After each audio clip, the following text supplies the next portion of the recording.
Imagine being able to heal from any illness without the use of medication or surgery, and to know the secrets passed down for centuries by spiritual masters to maintain health without resorting to traditional medicine.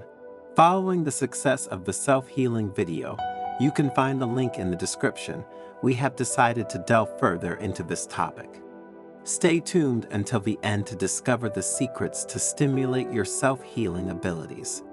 Before we proceed, subscribe to the channel, enable notifications, and share the video to help us produce new content every day for your spiritual growth. Zen Master Kado, following the conference, The Art of Healing Oneself, responded to the requests for further insight from those moved by his words. Many wondered, if healing with the power of the mind is possible, why not follow Kado's teachings? Thus, after a few weeks, he organized a new gathering, attended by 3 times the number of people from the first conference, thanks to word of mouth. Dear friends, Kado began, today we are here to delve into the power of self-healing and uncover the secrets to implementing this concept. The attendees grew increasingly enthusiastic, knowing that the master would offer them valuable insights to maintain both mind and body in good health. Before delving into practical techniques, I would like to clarify that the power of the mind and self-healing are not linked to magical rituals or superstitious beliefs. It's essential to know that over 20 centuries ago, the Athenian philosopher Antiphon argued that it is the mind that directs the body towards health or illness, as well as towards everything else.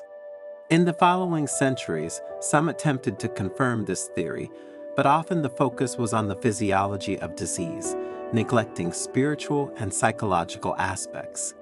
Thus, over time, humans have become accustomed to relying on medications and surgery, despite having all the resources within us to heal ourselves from illnesses. Consider animals, which retain ancestral wisdom and can self-heal thanks to the resources provided by nature. Herbs, minerals, and insects can be effectively used to disinfect, maintain health, and promote healing. We humans also possess this ability for self-healing, although it often proves more challenging for us than for animals. This occurs for 2 main reasons. Modern society has conditioned us to seek quick solutions through medication, and fear in the face of serious illnesses prevents us from considering alternatives. As a demonstration of this, have you ever relieved heartburn or reflux with natural remedies like water and baking soda? Most likely yes, achieving effective results. But if I told you that within a system of natural practices, baking soda can cure much more serious illnesses than simple gastric reflux, would you accept it? People listened with great interest to Kado's lesson, and many nodded in approval. A girl raised her hand and asked, "Master, your words and wisdom fill my heart with hope." However, is it truly challenging to rely solely on nature when facing illnesses of a certain severity, isn't it?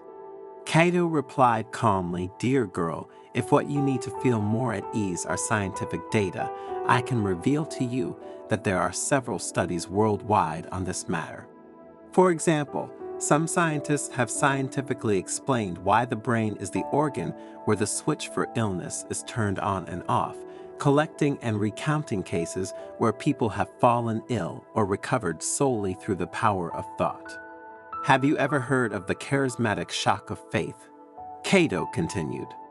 Years ago, for instance, a farmer suffering from melanoma healed after meeting Mother Teresa of Calcutta and receiving from her a sacred picture. The explanation for this miracle is entirely scientific. Considering melanoma is such an aggressive tumor that it paralyzes the immune system, it triggered an unusual production of cytokines in the farmer's brain, activating antibodies and destroying the melanoma. The brain, indeed, is an endocrine organ that not only produces neurotransmitters like serotonin, dopamine, and endorphins, but also cytokines that help cells resist attacks from viruses, bacteria, tumors, and parasites, thereby activating the immune system. The master added, The fact that substances generated by our brain have the power to heal our body is proof that science and spirituality are interconnected. Yes, Cato replied, because when we are joyful and creative, we produce beneficial cytokines. Conversely, when we are anxious and depressed, the brain releases harmful cytokines that activate inflammatory processes. That's why, according to studies, the future of medicine lies entirely in the brain, which, depending on how it's stimulated, is responsible for both illness and healing. Master, a young man asked, can we affirm that emotions are at the core of self-healing processes? Certainly, Cato replied with a smile. Our health depends on the interaction of three systems: the endocrine, immune, and central nervous systems.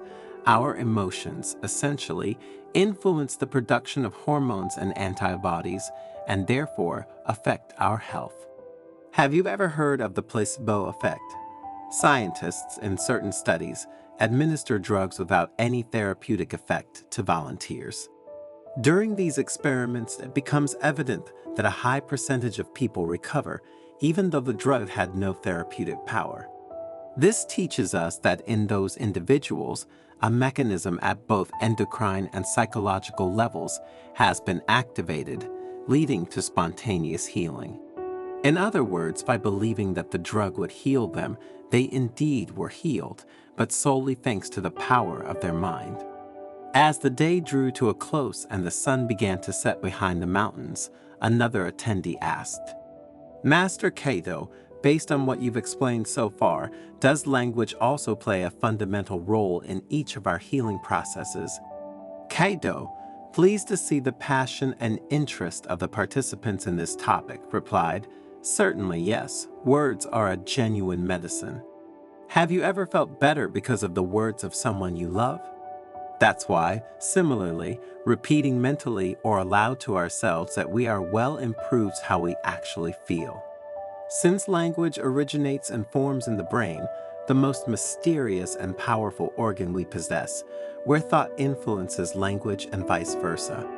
Having reached this point after explaining in detail, with scientific demonstrations, how self-healing is not tied to abstract concepts or strange superstitions, Master Cato was ready to take another step forward, namely, to reveal to everyone the methods we can use to heal ourselves without resorting to medicine and surgery.